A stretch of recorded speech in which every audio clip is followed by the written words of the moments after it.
Okay, today we are going to be talking about my top 5 most underrated fall and winter fragrances. Let's just get right into it. First, we have Boss Bottled Oud Saffron. Now, this is an oud and saffron smelling fragrance, as the name suggests, but also has rose. This smells like a spicy rose, and then dries down into this rosy woody rose smell. This does not get any traction at all. Whenever people talk about Boss Bottle, it's always the Boss Bottle and Boss Bottle Oud. Um, in my opinion, this is great. This does not receive enough traction. Now, I do think this is a discontinued fragrance, so the only way for you to get it is through a discounter. So I think that might be why it doesn't get talked about as much. But this performs great, it smells great, and it is a manly rose fragrance. So this is not really feminine at all. So I think they did rose in here really well. Um, Next, we have Aqua Dijo Absolume, and this just does not get talked about.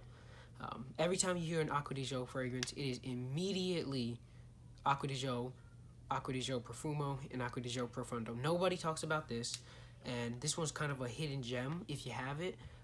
It's like a woody, very slightly spicy, and I think a little floral kind of smell. It is really well put together, in my opinion. It also is a little fresh, so it's got a little bit of freshness going in there, but the woodiness kind of makes it a really good fall and winter fragrance, in my opinion. It performs, I think, in my opinion, also better than the other Aqua de Joes. So for one that just doesn't get talked about as much, I would expect it to get, talked about, but everybody's on the Profumo train. I personally don't care for those ones as much as I care for this one.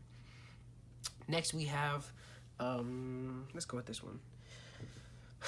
This one's controversial, but Versace Erosflame.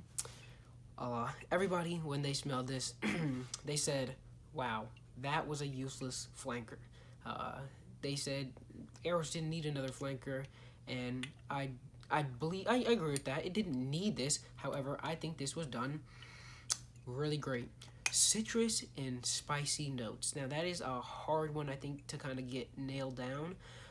But this did it really great. The citrus, or I think mandarin orange opening, and then dries down into a vanilla spicy sweetness. This is great, put together well. This works in fall and winter, but this also can be worn in spring, in my opinion. Not so much as summer. You could probably pull it off with summer, but you just I don't recommend it too much. It's very sweet, so I would probably just stay safe within the fall and winter seasons, or if you're bold, just maybe do little less sprays in the hotter months. So yeah, Versace Eros, underrated.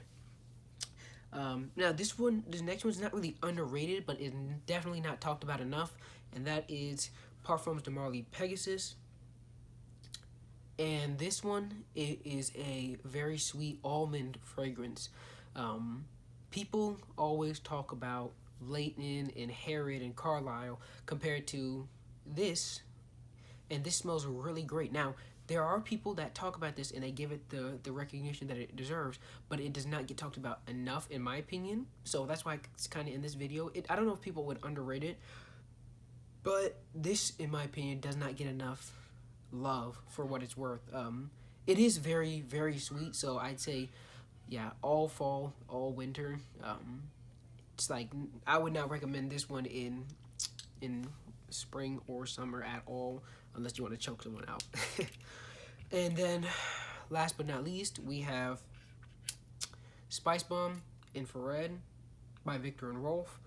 Now, this one just recently, has got a lot of traction.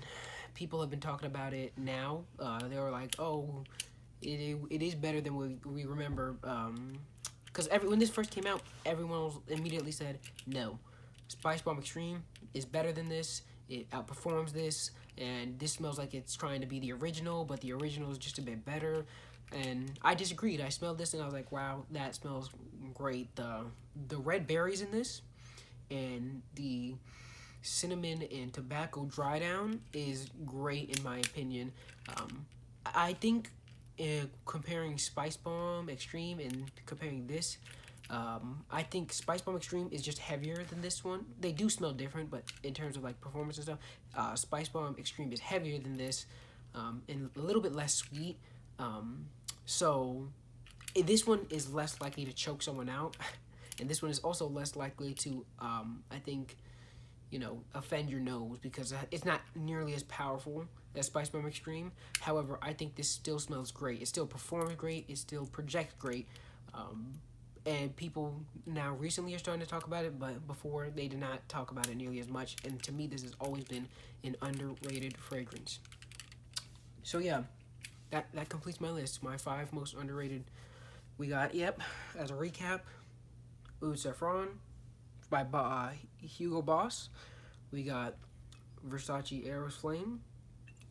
We got Acqua Dijo Absolu by Giorgio Armani. We got Parfums de Marley Pegasus. And Viktor&rolf Spicebomb Infrared.